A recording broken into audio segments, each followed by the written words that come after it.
নমস্কার বন্ধুরা, সুব্রতস গার্ডেনে সবাইকে স্বাগতম।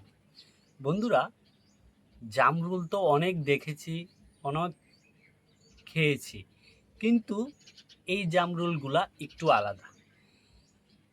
আপনারা যেই গাছটি দেখতে পাচ্ছেন, এই গাছটি হলো ডালহরি চাম্পা জামরুলের গাছ। জনপ্রিয় যে জামরুলগুলা রয়েছে এর মধ্যে এটি হলো একটি অন্যতম।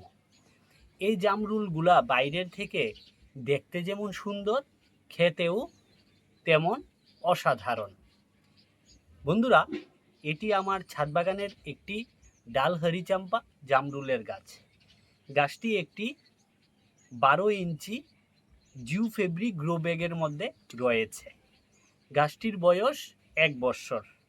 গত বছর আমি গাছটিকে এই সেম 12 ইঞ্চি গ্রো ব্যাগের মধ্যে লাগিয়েছি।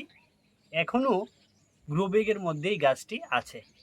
গাছটির দেখুন কত সুন্দরভাবে বেড়ে উঠেছে এবং এই বছর ফলন দিয়েছে। গুনলে মনে হয় পাতার থেকে ফলন বেশি হবে। এমন কোনো ডাল বাদ নেই যেখান থেকে এই ফলন আসেনি। সঠিকভাবে যদি আমরা পরিচর্যা করি বন্ধুরা, গাছও এই রকমভাবে ফলন দিতে বাধ্য। দেখুন, এদিকে একটি থোকা, এদিকে একটি থোকা, আবার ওইদিকে রয়েছে, আবার এদিকে রয়েছে। যতগুলা জামরুলের জাত রয়েছে, যেমন রেড মিসাইল বলুন, পিঙ্ক জামরুল বলুন, বালিচম্পা, ডালহরি চম্পা, এর মধ্যে এই ডালহরি চম্পাটি হলো বন্ধুরা অন্যতম একটি জামরুল।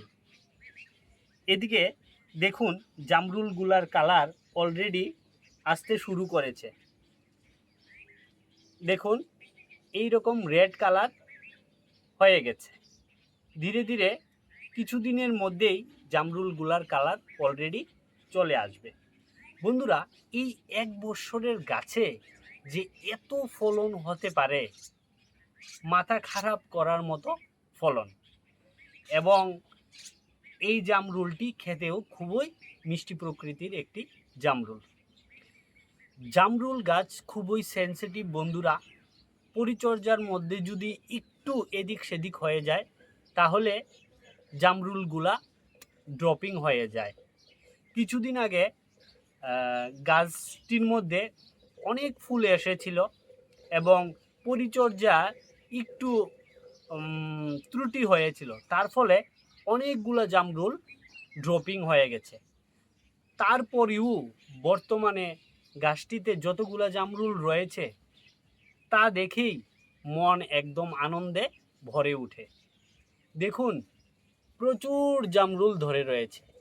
এদিকে দেখুন, এদিকে, এদিকে, আবার ওই দিকেও রয়েছে, আবার পেছনেও রয়েছে বন্ধুরা অনেক জামরুল। এবার আসি এই গাছটিকে আমি কিভাবে পরিচর্যা করি। বন্ধুরা, কিছুদিন আগে আমি গাছটিতে মিক্স ফার্টিলাইজার প্রয়োগ করেছিলাম। মিক্স ফার্টিলাইজারের মধ্যে রয়েছে শিংকুচি, হাড়গুঁড়ো, নিমখৈল, বাদাম খৈল, পুরনো চালের গুঁড়ো এবং গোবর।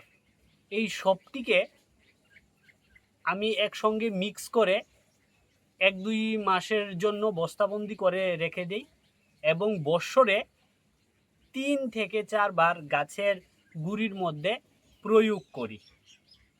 কিছুদিন আগে অলরেডি আমি গাছের গুঁড়ির মধ্যে সেই মিশ্র সারটি প্রয়োগ করেছিলাম।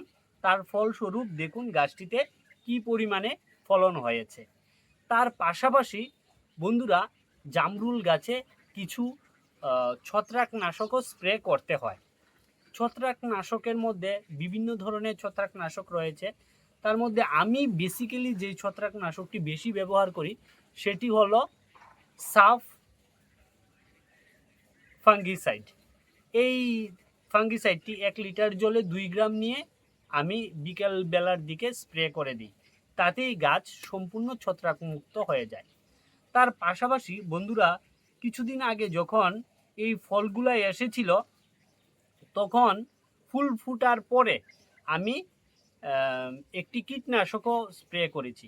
কীটনাশকের ফলে জামরুল গাছ আম যখন সেনসিটিভ, তার জন্য বেশি রাসায়নিক কীটনাশক যেমন সাইপারমেথ্রিন গ্রুপের রয়েছে বা ইমিডাক্লোরোপিড গ্রুপের রয়েছে, ওইগুলো আমি প্রয়োগ করিনি। আমি জৈবিকভাবে গাছ করি, তার জন্য টাকাটি আমি বেশি ব্যবহার করি।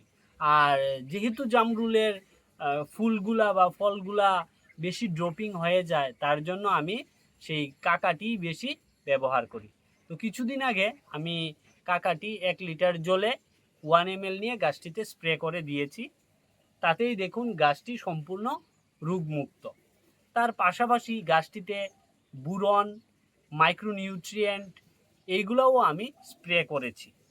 আর মাইক্রোনিউট্রিয়েন্টের মধ্যে আমি স্পেশালি টাটার যে দুর্বিগলটি রয়েছে বন্ধুরা, সেটি আমি গাছের গুঁড়ির মধ্যে প্রয়োগ করে থাকি। কিছুদিনের মধ্যেই এই জামরুলগুলা পেকে সম্পূর্ণ কালার চলে আসবে। এখন দেখুন গ্রিন কালার রয়েছে। আর আরেকটা জিনিস বন্ধুরা, জামরুলগুলা যখন এইরকম ফল আসে তখন বেশি দিন সময় লাগে না, মাসখানেকের মধ্যেই জামরুলগুলার কালার চলে আসে এবং জামরুলগুলা পরিপক্ক হয়ে যায়। আরেকটা বিষয় যেটা এই অবস্থায় খেয়াল রাখতে হবে বন্ধুরা, যারা জামরুল গাছে ফুল চলে এসেছে বা এইরকম ফলে পরিণত হয়েছে, তাদের এই অবস্থায় এই যে গাছের মধ্যে যাতে আর্দ্রতা বজায় থাকে, তার জন্য সকাল এবং বিকেলের দিকে জামরুল গাছে অবশ্যই জল প্রয়োগ করতে হবে। যদি জল শুকিয়ে যায় তাহলে ফল ড্রপ হওয়ার সম্ভাবনা অনেক বেশি। তার জন্য আপনারা পরিমিতভাবে সকালবেলা এবং বিকালবেলা জামরুল গাছে জল দিয়ে যাবেন। যেহেতু এটি ওয়াটার আপেল বলা হয়, এর মধ্যে ওয়াটারের কন্টেন্ট বেশি থাকে, তার জন্য জলের এই অবস্থায় গাছটি খুবই প্রয়োজন।